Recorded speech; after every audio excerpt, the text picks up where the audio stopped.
তো আজ কি যে হয়ে গেল, আমার গালের তলের সাইডে একটু ব্যথা করতেছিল কিবা। তো ভাবলাম একটু ফার্মাসিতে যাই আসি। তো আজ তো বুধবার, তো বুধবার তো আজ বাজার একটু বন্ধ বন্ধ থাকে। তো বাকি দোকানগুলো বন্ধ থাকে, ফার্মাসি খোলা থাকে, বৃহস্পতিবারে বন্ধ থাকে। তো বোর এসেছিলো 8:30টার দিকে। তো বের হতে হতে 9টা বেজে গেছে তখন।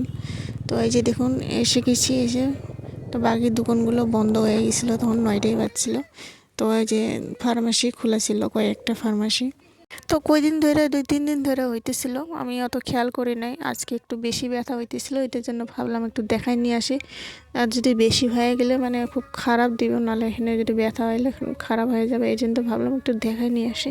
তো এই ফার্মাসিতে মানে খুব ভালো ওষুধ দেয়। তো এই যে এসে আমি জিজ্ঞাসলাম এরকম এরকম একটু ব্যথা হয়েছে। তো এই যে দেখুন লাগালোক একটু মলম আর 2টা ট্যাবলেট দিছে। তো বাড়িতে এসে খেয়ে নিয়েছিলাম, আমি একটু লাগাই নিয়েছিলাম মলমটা, লাগালোক একটু আরাম পেয়ে নিয়েছিলাম।